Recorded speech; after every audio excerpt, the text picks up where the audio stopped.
They make $1 while you make a dime, and that's why it's time to sit down, relax, and take an R2 cents on how to stay motivated at work while you're on the clock and on the can. Welcome back to the Motivational Poops Podcast, the only podcast that helps you become a better version of yourself while your pants are around your ankles. I'm your host, number 2, helping you be number 1. And today's episode is one we all need to hear. Even if you're currently multitasking in a public restroom, pretending you're not watching TikToks at full volume, we're talking about burnout. Not the cool kind where tires screech and smoke pours out like a Fast and the Furious scene. I'm talking about the kind where you are the tires. The smoke is the last shred of your patience, and your productivity just rear-ended your mental health. So let's flush out the early warning signs, share some personal examples, and give you a step-by-step survival guide to avoid crashing into the wall of exhaustion. Step 1. Recognize the warning signs before you become a human paper jam. Let's be real. Burnout doesn't just show up one day in a hoodie holding a "you're done" sign.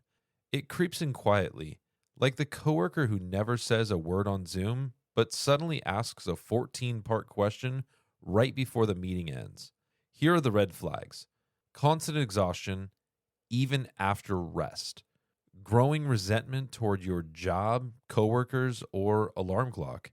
Reduced performance and brain fog, so bad you forgot your own passwords, including the one for your password manager.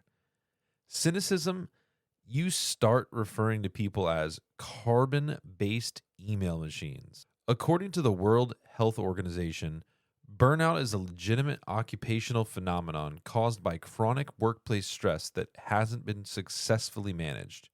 And I know what you're thinking. Oh no, I'm not burnt out.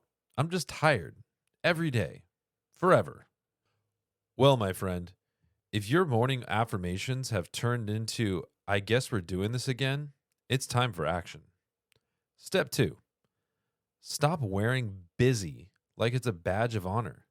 Let's talk hustle culture.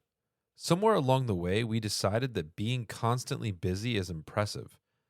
Like if you're not answering emails at 11 p.m. with one hand while making your kids' lunch with the other, you're slacking. But here's the truth bomb. Busy doesn't always mean productive. Sometimes it just means disorganized and slightly panicked. Here's an example. One time I stayed up until 2 a.m. finishing a presentation. I was so proud. Then I realized the meeting had been rescheduled for next week. Whoops. That's not hustle. That's hamster wheel energy, spinning and going nowhere. A study from Stanford University found that productivity sharply declines after 50 hours of work per week. And after 55 hours, it's basically flatlining. So stop glamorizing exhaustion. You're not weak for needing rest. You're just human, not a machine fueled by coffee, guilt, and denial. Step 3. Build a burnout-resistant workflow, aka work like a smart sloth. All right, time for the game plan.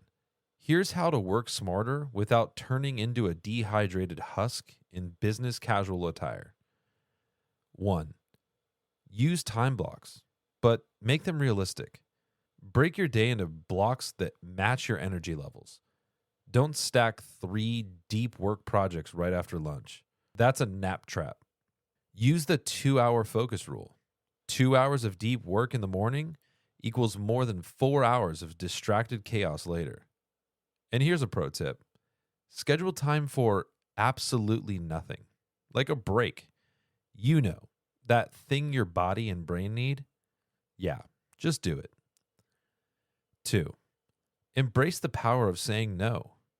You can't save your sanity if you keep saying yes to every calendar invite like it's a golden ticket. No is a full sentence and also a wellness plan. Try this phrase. I'd love to help, but I'm at capacity right now. Translation? That sounds like a you problem. And 3, automate or delegate like a boss.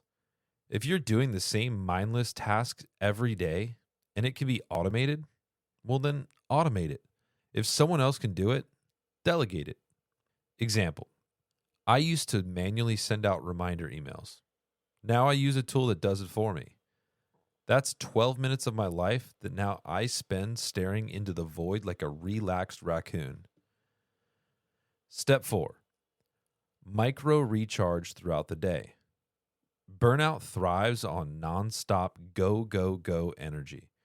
So you need to insert some pause, poop energy in your day too. According to the University of Illinois, taking short breaks actually improves focus and prevents mental fatigue. Here are a few examples. A 5-minute walk every hour, aka coffee fetching missions. Box breathing, 4 seconds in, 4 hold, and 4 out. No, not while holding your poop.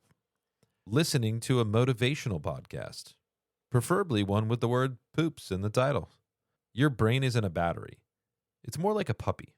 It needs snacks, naps, and occasional zoomies. Step 5, redefine what success actually looks like. Last but not least, reframe the whole game. Success isn't doing more. It's doing what matters, sustainably. Look, burnout doesn't hit because you're lazy. It hits because you're constantly sprinting toward a finish line that keeps moving. It's like chasing a taco truck that never stops. So stop trying to do it all and start doing what matters at a pace that you can maintain long enough to actually enjoy it. Success is when you're not just achieving your goals, but surviving the journey to get there with your sanity intact. All right, Toilet Titans, let's recap how to avoid the burnout blues before they blow up your brain like that one coworker who just had a quick question. 1. Catch the red flags early. Exhaustion, cynicism, and brain fog. 2. Ditch hustle culture. Busy does not equal better. 3. Structure your workflow smarter. Time blocks, boundaries, and delegation. 4. Recharge throughout the day. Micro breaks are magic. And 5. Redefine success. Less grind, more alignment. Burnout doesn't have to be inevitable. You don't have to crash to realize you've been carrying too much. Sometimes you just need a bathroom break, a little perspective, and a guy named Number 2 reminding you that it's okay to slow down. That's it for today's episode of the Motivational Poops Podcast, where we do the deep thinking while taking the Browns to the Super Bowl.